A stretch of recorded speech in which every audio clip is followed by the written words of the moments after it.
اگر ہم اس علم کو حاصل کرنے کی کوشش کر رہے ہیں تو انشاءاللہ اللہ تعالیٰ ہماری کوششوں کی قدردانی کرے گا اور ہمیں اللہ تعالیٰ صاحب قرآن میں ضرور شامل کرے گا بإذن اللہ۔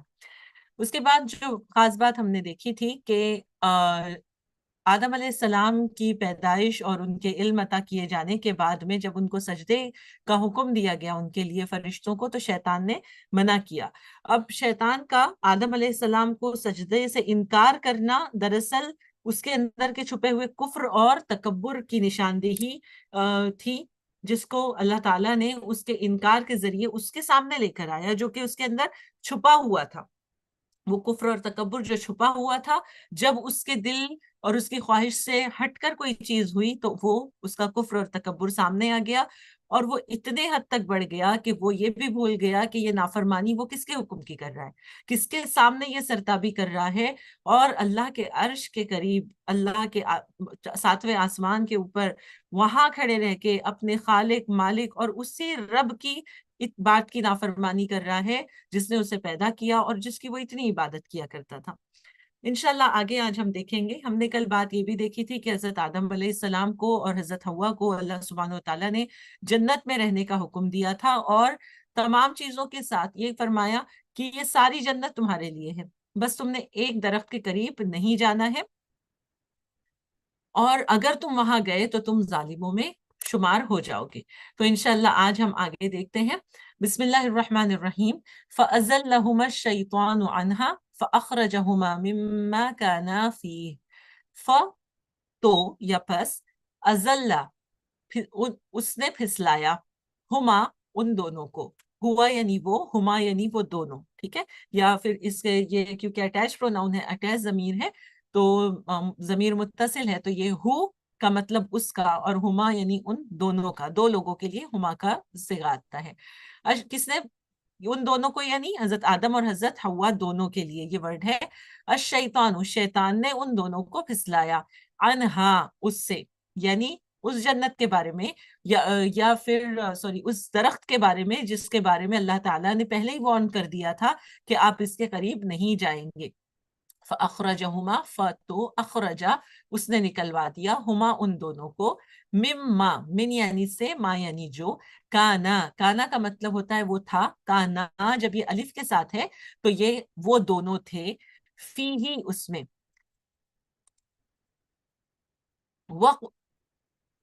اوکے، وَقُلْنَا اور ہم نے کہا، اِهْبِطُوا تم اتر جاؤ، بعضکم تمہارے بعض، لبعض بعض کے، عدو دشمن ہے، یعنی یہ ایک عربی کا محاورہ بولنے کا یہ طریقہ ہے، تمہارے بعض بعض کے دشمن ہیں، تمہارے بعض بعض کے یعنی تم ایک دوسرے کے دشمن ہو۔ وَلَكُمْ اور تمہارے لیے، فِي الْأَرْضِ زمین میں، مستقر یعنی ٹھکانہ، قرار کی جگہ، مستقر رہنے کی جگہ، ٹھکانہ، ومتعاون اور فائدہ یا سامان، الا یعنی طرف یا تک، حین ایک وقت، اوکے اوکے۔ تو آیت نمبر 36 پہلے ہم دیکھیں گے۔ تو یہاں پر ہم دیکھتے ہیں کہ شیطان، کیونکہ کل آپ نے ابلیس کے معنی بھی دیکھے تھے کہ وہ بالکل ہار چکا، اور ہارنے کے بعد جو انسان کی یا ایک نفسانی جو کیفیت ہوتی ہے، انسان کے اندر بھی ایسی کیفیت ملتی ہے، تو وہ یہ کہ ہارنے کے بعد ایک ہارا ہوا جو انسان ہے اس میں ایک رنج بھی ہوتا ہے، غم بھی ہوتا ہے، اور اس کو بدلہ لینے کی تڑپ بھی ہوتی ہے، ٹھیک ہے۔ تو وہ بہت زیادہ مایوس تھا کہ اس کی اتنی بڑی پوزیشن وہاں سے چلی گئی۔ اب اس نے یہ ٹھان لیا، اور انفیکٹ آپ سورہ اعراف، سورہ بنی اسرائیل اور قرآن میں تقریباً 7 جگہ پر حضرت آدم علیہ السلام کا واقعہ ملتا ہے۔ سورہ اعراف اور بنی اسرائیل میں ہم دیکھتے ہیں کہ تفصیل کے ساتھ میں وہاں پر ملے گا، تو وہاں ہم دیکھتے ہیں کہ کیا کیا چیلنجز شیطان نے اللہ تعالیٰ کے سامنے کیے، اور کیسے اس نے نہ صرف اس پر رکا کہ وہ اللہ کی نافرمانی کی، بلکہ اس کے آگے بڑھ کر اس نے نوع انسانی کو، اللہ تعالیٰ کی اس تخلیق کو نیچا دکھانے کی پوری کوشش کرنے کا دعویٰ بھی کیا، ٹھیک ہے۔ تو اب اس کو یہ کام وہیں سے شروع کرنا تھا۔ یہاں پر ہمارے لیے سب سے اہم سبق یہ ہے، دیکھیے کہ شیطان جو کہ ہمارا دشمن ہے، آگے اللہ تعالیٰ نے ابھی جیسے بتایا، بعضکم لبعض عدو، تم ایک دوسرے کے دشمن ہو، وہ جیسے ہی اس کو مشن ملا نا، تو وہ تبھی سے اپنا کام شروع کر دیا. اس نے انتظار نہیں کیا کہ آدم کو زمین پہ بھیجا جائے گا تب کہیں جا کے میں اپنا کام شروع کروں گا, میں کچھ پلاننگ کروں گا, مجھے یہ کرنا ہے وہ کرنا ہے, مجھے بڑے کام کرنے. نہیں, بلکہ اس نے جیسے ہی موقع ملا, اس نے آدم علیہ السلام جبکہ جنت میں تھے تبھی سے شروع کر دیا کہ وہ اپنے کام کو امپلیمنٹ کرے. ٹھیک ہے. اور ہم انسان دیکھیں کہ ہمیں وہ کتنی سستیوں میں ڈال دیتا ہے, کتنے وسوسوں میں ڈال دیتا ہے. اور ہم جو کہ ایک مقصد کے لیے زمین پر آئے, تو خاص طور پہ ہمیں اس مقصد پہ پہنچنے کے لیے توفیق تک نہیں مانگنے دیتا اللہ تعالیٰ سے. تو ہم نے یعنی ہے تو یہ شیطان کا کام جو اس نے کیا کہ وہ اپنے کام کے لیے, کہنے کا مطلب یہ ہے کہ یہ ہمارا دشمن ہے, لیکن اپنے دشمن کو ہم ایسا کمزور نہ سمجھے کہ وہ ہم کو چھوڑ دے گا, کچھ وقت کے لیے تو چھوڑ دے گا. وہ مسلسل ہمارے پیچھے پڑا ہے, اور ابھی سے نہیں, آدم علیہ السلام کے جنت میں جانے کے ساتھ بھی وہ ان کے پیچھے پڑا ہوا تھا. تو اس نے کیا کیا, ان دونوں کو پھسلایا. یہ فوری پھسلانا نہیں تھا کہ جانے کے ساتھ اس نے یہ کام کر دیا. مفسرین لکھتے ہیں کہ اس کے لیے ایک عرصہ حضرت آدم علیہ السلام جنت میں رہے. جنت میں رہے, اور اس کے بعد میں اب یہ کام اس نے کیا کیسے, کیونکہ ابن کثیر لکھتے ہیں کہ شیطان کا جنت کے اندر, یعنی اللہ تعالیٰ نے تو اس کو کہا تھا کہ تو یہاں سے نکل جا, لیکن چوری چھپے تو وہ وہاں پر وہ کام کر سکتا تھا. اور یہاں یہ بھی یاد رکھیں کہ اللہ تعالیٰ نے آدم علیہ السلام کو جنت کے اندر ایک آزمائشی کے لیے رکھا تھا, ایک ٹیسٹ کے طور پر ہی رکھا تھا. تو کسی طرح شیطان جو ہے, یہ اسرائیلی روایت میں آتا ہے ویسے کہ بہت الگ الگ طریقے, لیکن اس میں سانپ کا ذکر آتا ہے کہ سانپ کے منہ میں بیٹھ کر وہ جنت میں داخل ہوا, اور پھر اس نے آدم علیہ السلام کو بہکایا. کیا یہ کچھ اور لکھتے ہیں کہ یہ جو تھا وسوسے کی شکل, یہ وسوسے کی شکل میں تھا, اور حضرت آدم علیہ السلام کو اس نے باہر ہی سے جس طرح وسوسہ ڈالا, واللہ عالم, لیکن اس نے یہ کام کیا. اور ہم آگے دیکھیں گے اللہ تعالیٰ فرماتے ہیں اس نے کس طرح کیا بول کر حضرت آدم علیہ السلام کو اور حضرت حوا کو بہکایا تھا کہ دیکھو یہ جو اللہ تعالیٰ نے ساری جنت تم کو دی ہے, لیکن اس درخت سے اسی لیے منع کیا کیونکہ اگر تم اس کو کھاؤ گے تو تم کو ہمیشگی مل جائے گی. تو یہ ہمیشگی پانے کے لیے حضرت اور آدم علیہ السلام, دوسرا کیا ریزن تھا کہ آدم علیہ السلام اس کی باتوں میں آ گئے. اللہ تعالیٰ فرماتے ہیں کہ ہم نے آدم کو ایک حکم دیا تھا جسے وہ بھول گیا. تو انسان کے اندر, یعنی حضرت آدم علیہ السلام بھی ایک وقت گزرنے کے بعد میں ان کے اوپر وہ نسیان آ گئی تھی, جس وجہ سے انہوں نے وہ نافرمانی کی, تو کہ وہ اس درخت کا پھل چکھ گئے. ٹھیک ہے. تو یہ جان بوجھ کر کیا ہوا عمل نہیں تھا. حضرت آدم علیہ السلام کا ایک بھول آنے کے بعد انہوں نے جو ہے شیطان کی بات مان لی. ٹھیک ہے. تو یہاں سے وہ کمزوری بھی آدم علیہ السلام کے سامنے آ گئی کہ اچھا میرے اندر نسیان بھی ہے اور میں اس طرح شیطان کے وسوسے میں بھی آ سکتا ہوں. یعنی ایک طرح سے اللہ تعالیٰ آدم علیہ السلام کو اور نوع انسانی کو یہ بتانا چاہتے تھے کہ تمہارا دشمن کیا کر سکتا ہے اور تم کو اس کو کس طرح سے اس کے واروں کو روکنا ہے. تمہاری کمزوریوں کو بھی تم نے دھیان رکھنا ہے کہ تمہاری یہ کمزوری ہے اور تم پھسل سکتے ہو شیطان کے اس طرح کے وسوسوں سے. تو شیطان نے دونوں کو بہکایا اور ان دونوں کو وہاں سے نکلوا دیا. کہاں سے نکلوا دیا؟ جنت سے نکلوا دیا. اور ترغیب کس چیز کی دی کہ تم اس درخت کا پھل کھا لو. اب وہ درخت کس چیز کا تھا اللہ تعالیٰ بہتر جانتا ہے. کچھ کہتے ہیں سیب کا تھا, کچھ کہتے ہیں گندم کا تھا. اس کے جاننے نہ جاننے سے ہمارے علم میں ہو سکتا ہے کوئی اضافہ ہو, لیکن اس کے اوپر ایمان میں کوئی کمی زیادتی کی بات نہیں ہے. اسی لیے ایسی چیزوں کے پیچھے ہم نہیں پڑیں گے, کیونکہ کچھ اسرائیلی روایات اس میں آ جاتی تو ہمیں اس کی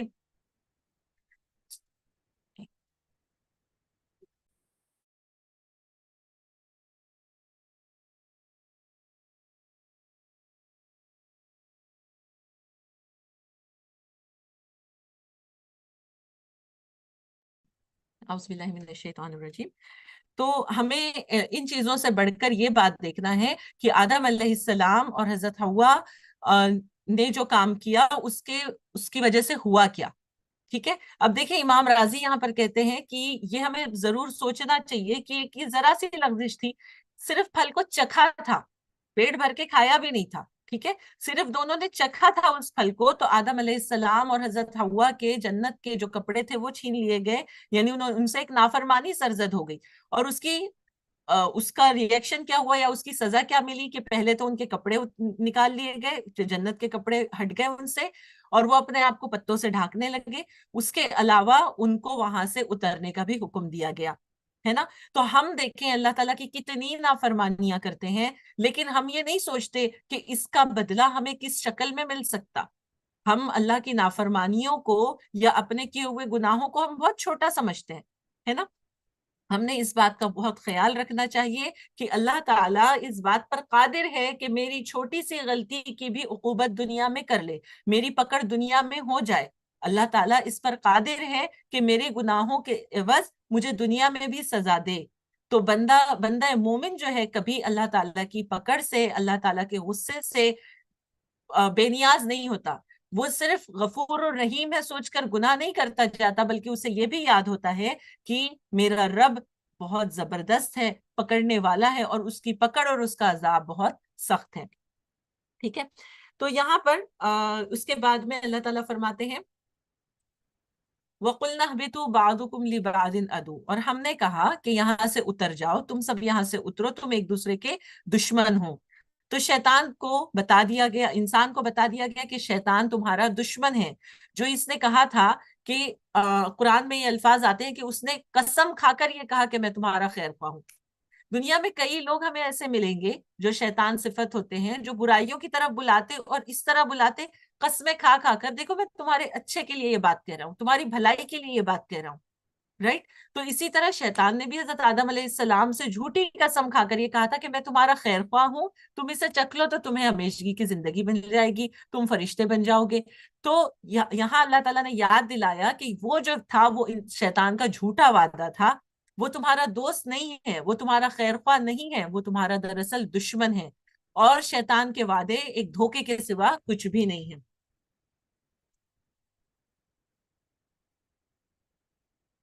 تم ایک دوسرے کے دشمن ہو، تم یہاں سے اتر جاؤ۔ اب جب یہ اترے، یعنی حضرت آدم اور حضرت حوا اور شیطان، اور ایک روایت کے مطابق جو سانپ تھا وہ بھی، واللہ عالم، تو اس کے جو جہاں زمین پر جہاں اترے اس کے مقامات الگ الگ تفسیر میں آتے ہیں، اور جو قوی روایت ہے اس کے مطابق حضرت آدم علیہ السلام ہند میں یعنی ہندوستان میں اترے، اور حضرت حوا جو ہے وہ جدہ میں اتری، اور شیطان جو تھا وہ بصرہ میں پھینکا گیا۔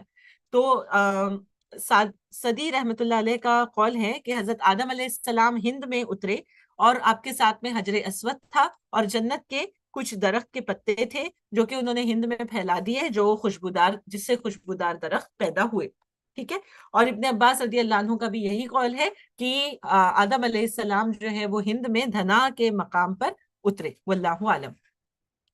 اس کے بعد اللہ تعالیٰ فرماتے ہیں وَلَكُمْ فِي الْأَرْضِ مُسْتَقَرٌّ وَمَتَاعٌ إِلَىٰ حِينٍ، اور تمہارے لیے زمین میں ایک ٹھکانہ ہے اور سامان ہے ایک وقت تک کا، یعنی یہ زمین جو ہے، تم نے جنت کا مزہ تو اب چکھ لیا، اور تم کو واپس یہیں پر آنا ہے، تم کو زمین میں جو ٹھہرنا ہے مستقر، ایک کچھ وقت کا تمہارا ٹھکانہ ہے، متاعن الی حین، اور کچھ وقت تک کے تم کو یہاں پہ فائدے اٹھانے ہیں، تم یہاں پہ ہمیشگی کی زندگی نہیں جینے والے، اس زمین میں تم کو ایک مقصد کے ساتھ بھیجا جا رہا ہے، تم نے اس زمین پر وہ کام کرنے ہیں جس مقصد سے تم کو یہاں بھیجا گیا۔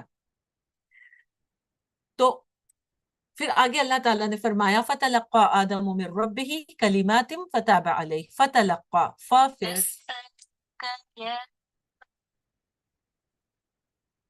فَتَلَقَّى پھر حاصل کر لیے آدم علیہ السلام نے مِن رَبِّهِ اپنے رب سے، کلماتن کچھ کلمات، پھر سیکھ لیے آدم علیہ السلام نے اپنے رب سے کچھ کلمات، فتابا علیہ، پھر تابا، دیکھیے تابا یہ جو ورڈ ہے قرآن کے اندر دونوں کے لیے ملے گا، تابا علیہ جب آتا ہے تو اللہ تعالیٰ کے لیے ہوتا ہے، تابا یعنی وہ پلٹا، تابا کا ویسے وربل میننگ ہوتا ہے وہ پلٹا، جب بندے کے لیے آئے گا تو تابا یتوبو، اس نے توبہ کی، یعنی وہ اپنے رب کی طرف پلٹا، وہ غلطیوں سے منہ پھیر کر اپنے رب کی طرف پلٹ گیا۔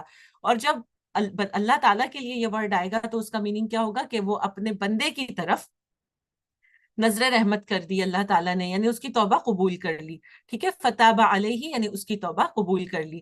اب یہاں آگے انہو بے شک وہ ہوا وہی التواب الرحیم، یہ اللہ تعالیٰ کے صفات ہے، صفاتی نام ہے التواب، بہت توبہ قبول کرنے والا۔ یہ بھی اسی طرح جب بندے کے لیے آئے گا تو معنی ہوگا بہت توبہ کرنے والا، ٹھیک ہے۔ جیسے ہم پڑھتے ہیں قرآن کے اندر واللہ یحب توابین، مطلب اللہ تعالیٰ خوب توبہ کرنے والوں کو پسند کرتا ہے اور بہت پاک صاف رہنے والوں کو پسند کرتا ہے۔ التواب الرحیم، بہت رحم کرنے والا ہے بے شک اللہ تعالیٰ ہمارے گناہوں کو بھی معاف کرے، ہماری بھی توبہ قبول کرے، ہم پر بھی رحم فرمائے۔ اب دیکھیے یہاں پر اللہ تعالیٰ کی جو معافی ہے، سورہ اعراف آیت نمبر 23 میں اللہ تعالیٰ یہ کلمات بتاتے ہیں جو حضرت آدم علیہ السلام نے جس کے ذریعے سے اپنی معافی حاصل کی تھی، کیا تھی؟ ربنا ظلمنا انفسنا وان لم تغفر لنا وترحمنا لنکونن من الخاسرین، اے ہمارے رب، ہم نے اپنی جانوں پر ظلم کیا اور اگر تو نے ہم کو معاف نہیں کیا اور ہم پر رحم نہیں کیا تو ہم خسارہ اٹھانے والوں میں سے ہو جائیں گے۔ اب یہاں خاص بات یہ ہے کہ اللہ سبحانہ و تعالیٰ نے یہی چیز دیکھی تھی، یعنی جو آزمائش تھی حضرت آدم علیہ السلام کی جنت میں رکھنے کا جو مقصد تھا، وہ کیا یہ سب کچھ اللہ تعالیٰ کو نہیں پتا تھا کہ شیطان یہ کرے گا، آدم علیہ السلام اس کو چکھ لیں گے؟ بے شک اللہ تعالیٰ جانتا تھا، لیکن یہاں پر جو ہے اللہ تعالیٰ نے جو انسان کو ایک سیلف کنٹرول دیا ہوا ہے، ٹھیک ہے، یا پھر اختیارات جو دیے ہیں، ان اختیارات کا جن کو بھی اختیار ملے تھے لیکن اس نے اس کا کیسا غلط فائدہ اٹھایا، اور آدم کو جو اختیار دیا اس کا وہ کیسا فائدہ اٹھاتے ہیں یا اس کو کیسے ریئیکٹ کرتے ہیں۔ تو غلطی شیطان سے بھی ہوئی تھی، غلطی آدم علیہ السلام سے بھی ہوئی، شیطان نے اپنی غلطی کے اوپر تکبر کیا، جمع رہا، اڑا رہا، انفیکٹ اس کو اور زیادہ بڑھ کر اس نے اللہ تعالیٰ کے سامنے بدتمیزی اور بد اخلاقی کے ساتھ چیلنج کر کے وہاں زمین پر پھینک دیا گیا۔ اور آدم علیہ السلام جب جیسے ہی ان سے غلطی ہوئی ان کے اندر پشیمانی تھی، ان کے اندر بہت زیادہ مطلب افسوس تھا کہ میں نے اپنے رب کی نافرمانی کیوں کر دی۔ تو جب ہم پڑھتے ہیں قرآن کے اندر اللہ تعالیٰ فرماتا ہے کہ وہ اپنے آپ کو جنت کے پتوں سے چھپانے لگے، تو سب سے پہلی چیز دیکھیں کہ جب انسان کے اندر نافرمانی جب ہوتی ہے، اس سے نافرمانی جب ہوتی تو اس کا لباس جو ہے وہ اس سے دور ہو جاتا۔ تو اس کو ایک مشابہت کے طور پہ ہم لے سکتے کہ دنیا کے اندر بھی دیکھیں، آپ صلی اللہ علیہ وسلم نے فرمایا نا کہ حیا اور ایمان دو چڑیوں کی طرح ہے، دو پرندوں کی طرح جو ایک شاخ پہ بیٹھے ہیں، اگر ایک اڑ جائے تو دوسرا اپنے آپ اڑ جاتا ہے، اور کما قال صلی اللہ علیہ وسلم۔ تو بندے کے اندر سے جب نافرمانی کب کرتا ہے؟ جب ایمان کی کمی ہوتی ہے، جب ایمان کی کمی ہوتی ہے تو بے حیائی اس کے اندر پیدا ہوتی ہے۔ تو یہاں پر اب حضرت آدم علیہ السلام جو تھے، جب ان کے کپڑے دور ہوئے، جب ان کے کپڑے چھنے تو ان کے اندر حیا موجود تھی، وہ اپنے آپ کو فوراً ڈھانکنے لگے، ٹھیک ہے، اپنے آپ کو چھپانے لگے جنت کے پتوں کے ساتھ میں، اور پھر اس پشیمانی کو دیکھ کر اللہ رب العزت کو ان کے اوپر رحم آیا، اور اللہ تعالیٰ ہی نے ان کلمات کو آدم علیہ السلام کو سکھا دیا۔ تو اللہ تعالیٰ یہاں فرما رہے ہیں کہ آدم نے اپنے رب سے کچھ کلمات سیکھے، آدم نے اپنے رب سے کچھ کلمات سیکھے۔ سبحان اللہ، اللہ تعالیٰ کتنا رحیم ہے، کتنی محبت کرتا ہے بندے سے، کہ غلطی جو بندے نے کی، اب اللہ کو معلوم تھا کہ ان کو کچھ یہ طریقہ بھی چاہیے کہ جب غلطی وہ کر دے تو کس طرح سے اپنے رب کو منائے، کس طرح سے اپنے رب کے سامنے حاضر ہو، اور کن الفاظ میں اپنے رب کو کے حضور وہ اپنی غلطی کو ایکسپٹ کر کے اس سے معافی مانگے۔ تو اللہ تعالیٰ ہی نے سکھائے۔ اسی لیے قرآن کی جو دعائیں ہیں، حدیثوں کی جو دعائیں، نبی اکرم صلی اللہ علیہ وسلم سے جو ہم کو ملتی ہیں دعائیں، وہ دعائیں بہت جامع دعائیں ہیں، اور ان کو ہم نے پڑھنا بھی چاہیے، ان کو یاد بھی کرنا چاہیے، ان کے ذریعے سے اپنے رب سے مانگنا بھی چاہیے۔ یہاں پر جو معافی کی بات ہے، تو اللہ تعالیٰ کا اپنے بندوں کی طرف رجوع کرنے کی دو طرح کی قسمیں ہیں۔ شیخ سعدی لکھتے ہیں کہ توبہ کی توفیق، سب سے پہلے کیا ہوتی ہے؟ توبہ کی توفیق ملتی ہے، یعنی غلطی کو قبول کرتا ہے نا بندہ۔ جو انسان غلطی کو قبول ہی نہیں کرے گا تو وہ معافی کیا مانگے گا، رائٹ؟ تو اسی لیے اعتراف توبہ کی سب سے پہلی شرط ہے کہ غلطی کو قبول کرے، اور یہ بھی توفیق اللہ ہی کی طرف سے ہوتی ہے کہ بندے کے دل میں یہ توفیق آئے، یہ ارادہ آئے کہ مجھ سے غلطی ہوئی اور میں نے اب معافی مانگنی چاہیے۔ اور دوسری جو ہے قسم وہ ہے کہ توبہ کہ وہ تمام جو شرائط ہے، یعنی وہ اللہ تعالیٰ کی طرف رجوع کرے گا، اللہ سے معافی مانگے گا اور دوبارہ وہ غلطی نہ کرنے کا، وہ گناہ نہ کرنے کا پختہ عزم کرے گا، اللہ سبحانہ و تعالیٰ اس کو معاف کر دیتا ہے. فتاب علیہ، تو اس کی توبہ قبول کرتا ہے، کیونکہ بہت توبہ قبول کرنے والا، رحم کرنے والا ہے. اس کے بعد اللہ تعالیٰ فرماتے ہیں قُلْنَا اهْبِطُوا مِنْهَا جَمِيعًا. یہاں پر یہ الفاظ دہرائے گئے. ہم نے کہا تم اتر جاؤ یہاں سے سب کے سب، یعنی آدم، حوا، شیطان، سب کے سب. اب یہ جو آگے کا حکم ہے، اس کو دہرانے کا کیا مقصد ہے کہ اللہ تعالیٰ آگے جو ہے ایک خاص حکم دینا چاہ رہے. ٹھیک ہے، دوسری مرتبہ جو ہے اس کا نکلنے کا یہ ہے کہ اللہ تعالیٰ کے احکامات کو بیان کرنا یہ مقصود ہے. آگے کیا حکم دیا گیا؟ ایک ہدایت دی گئی. دیکھو یہاں سے اتر جاؤ. پس اما، جب یأتینکم، آئے تمہارے پاس، پہنچے تمہیں، منی، میری طرف سے، ہدن، کوئی ہدایت، فمن، تو جو، تبعہ، چلا، تبعہ جس نے فالو کیا، خوشی سے فالو کرنا، اتباع اسی کو کہا جاتا ہے، خوشی سے فالو کرنا.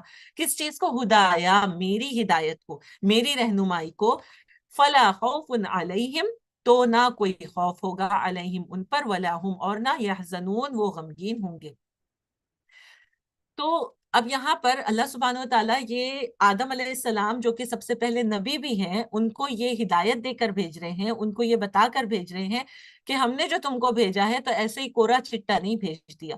علم تو تم کو دیا، لیکن اس علم کو استعمال کس طرح سے کرنا ہے میں تم کو گائیڈ لائن دوں گا. جب کبھی میری طرف سے کوئی رسول آئے گا، جب کوئی نبی آئے گا، جب کوئی کتاب آئے گی، جب کوئی حکم آئے گا، اور جو کوئی بھی اس کو فالو کرے گا، جو کوئی بھی محبت کے ساتھ اس کو قبول کرے گا، تو یاد رکھو کہ اس کو کوئی خوف نہیں ہوگا. خوف انسان کے اندر کب آتا ہے؟ جب کوئی ناپسندیدہ چیز یا بات اگر ہو جائے تو دل کے اندر وہ گھر کر جاتی، جس کا ڈر لگا ہوا رہتا کہ یہ ہونے والی ہے. ٹھیک ہے، کوئی ناپسندیدہ چیز کا وجود اگر ہے، اس کا انتظار کر رہا کہ کہیں یہ نہ ہو جائے، تو اس کا خوف ہے کہ کہیں کوئی مجھ سے گناہ نہ ہو جائے. تو جو ہدایت یافتہ لوگ ہوں گے، جو ہدایت کو فالو کریں گے، جو میری ہدایت کو فالو کریں گے، میری گائیڈ لائنز کو فالو کریں گے، ان کے لیے کسی طرح کا خوف نہیں ہوگا، اور وہ غمگین بھی نہیں ہوں گے. کیوں؟ کیونکہ انہوں نے میری ساری گائیڈ لائنز کو فالو کیا، اور پھر وہ میری رضا کو پہنچ جائیں گے. لا خوف علیہم ولا ہم یحزنون. تو ہدایت الہی کے اوپر چلنے کی وجہ سے جو ہے انسان کے اندر کا خوف اور غم، یا حزن کیا ہوتا ہے؟ غم. کسی طرح کا غم دل کے اندر کب آتا ہے؟ کہ جب کوئی غلطی ہو گئی، کوئی غیر پسندیدہ چیز ہو گئی اور اس نے دل کے اندر گھر بنا لیا. تو مومنین جو ہدایت کے اوپر چلیں گے، ان کے دلوں کے اندر کوئی غم نہیں ہوگا. تو اللہ تعالیٰ کی ہدایت پر چلنے والوں کے دلوں کے اندر کوئی نہ خوف ہوگا نہ غم ہوگا، بلکہ اس کے برعکس، اس کے الٹ، اللہ تعالیٰ کے پاس ان کو سعادت ملیں گی، اللہ تعالیٰ کے پاس ان کو مرتبے ملیں گے. دنیا کے اندر بھی اللہ تعالیٰ ان کی مرغوب چیزیں، ان کی چاہت والی چیزیں، ان کی جو جائز خواہشات ہوں گی، ان کو بھی پورا کرے گا، اور ہر وہ چیز ان سے دور کر دے گا جو ان کو خوف دلاتی ہوگی. جس طرح مومنین اور نبی اکرم صلی اللہ علیہ وسلم کی سیرت سے ان کا کردار جو ہم کو پتا چلتا ہے کہ سامنے موت کھڑی ہے لیکن ڈر نہیں ہے. حضرت موسیٰ علیہ السلام جب ایک طرف سے فرعون آ گیا، ایک طرف سے سمندر ہے، اور وہاں پر وہ کھڑے ہیں، ان کے قوم کہتی ہے کہ اب تو ہم گر گئے، اب تو ہم مرنے والے ہیں. لیکن موسیٰ علیہ السلام کتنا پکا ان کا ایمان تھا. یہ ہے وہ ہدایت کو فالو کرنے کا دل کا جو مطلب دل کس طرح ایک مضبوط قلعے کی طرح ہو جاتا کہ میرا رب میرے ساتھ ہے اور وہ مجھے ضائع نہیں کرے گا. میرا رب میرے ساتھ ہے اور وہ ہمیشہ میرا خیال رکھ رہا ہے. نہ اس کو کوئی خوف ہوتا ہے، نہ غم ہوتا ہے کہ میں اکیلا ہوں. ٹھیک ہے، تو یہ انزائٹی اور سٹریس اور ڈپریشن، یہ جو آج کل کی بیماریاں ہیں، جو ہدایت کو فالو کرنے والا ہے مومنین کے لیے، نہ سٹریس ہوتا ہے، نہ انزائٹی ہوتی ہے، یعنی مستقبل کا سوچ کے بھی اس کو فکر نہیں ہوتی، موجودہ وقت کے لیے بھی اس کو فکر نہیں رہتی، اور نہ جو پیچھے گزر گیا اس کو دل کا روگ بنا کر وہ رکھتا، کیونکہ وہ اللہ کی ہدایات کو، اللہ تعالیٰ کی کتاب کو، اللہ کے رسول کی سیرت کو فالو کر رہا ہے. ٹھیک ہے، تو اللہ تعالیٰ نے فرمایا جو کوئی میری ہدایت کو پورا فالو کرے گا اس کے لیے کوئی خوف نہیں ہوگا اور نہ وہ غمگین ہوں گے. اور وہ لوگ جو کفر کریں گے، میری ہدایات کا انکار کریں گے، وَكَذَّبُوا، اور جنہوں نے جھٹلایا، جنہوں نے جانتے بوجھتے اس کو سمجھنے کے باوجود کہ یہ حق ہے اس کا انکار کر دیا. ہم کس چیز کا؟ بھی آیاتنا، ہماری آیات کا. اولائی کا، وہی لوگ، اصحاب النار، وہ آگ والے ہوں گے. اصحاب کا معنی ہوتا ہے ساتھی، نار یعنی آگ، آگ کے ساتھی ہیں یعنی دوزخ والے ہیں. ہم فیہا خالدون، ہم وہ فیہا اس میں خالدون، ہمیشہ ہمیشہ رہیں گے. کل ایک ورڈ کی طرف آپ کو متوجہ کرایا گیا تھا کہ جب جنت میں رہنے کے لیے حضرت آدم علیہ السلام کو اور حضرت حوا کو کہا تھا تو اللہ تعالیٰ نے کہا کہ یہاں پر رہو، سکینت، سکون اختیار کرو، یا تم دونوں یہاں پر رہو. تو وہ جو سکنت کا جو ورڈ ہے وہ وقتی طور پر رہنے کا تھا، لیکن اب جب آخرت کے لیے جب بھی جنت کا ذکر آتا ہے تو وہاں پر بھی خالدون کا ورڈ آتا ہے کہ جنت میں بھی انسان جو جنتی ہوں گے وہ ہمیشہ ہمیشہ رہیں گے، اور جو جہنم میں جائیں گے جنہوں نے شرک کے ساتھ زندگی گزاری، جنہوں نے پکے کفر کے ساتھ زندگی گزاری، نہ انہوں نے توبہ کی نہ اپنے رب کی طرف پلٹے، تو ان کو بھی ہمیشگی کی جہنم ملے گی. اللہ تعالی ہم سب کو ایمان کی زندگی دے، ایمان کی موت دے. وَلَا تَمُوتُنَّ إِلَّا وَأَنْتُمْ مُسْلِمُونَ. اللہ تعالیٰ کا حکم ہے کہ تم نہ مرنا مگر اس حال میں کہ تم فرما بردار ہو. تو وہ موت اسی وقت مل سکتی جب ہم مسلمان والی، ایمان والی، اللہ کے اور اس کے رسول کے احکامات کی پابندی والی زندگی گزارے. اور آپ صلی اللہ علیہ وسلم نے فرمایا تم جس طرح زندگی گزارو گے اسی طرح تمہیں موت آئے گی، اور جس طرح تمہیں موت آئے گی اسی طرح تم اٹھائے جاؤ گے.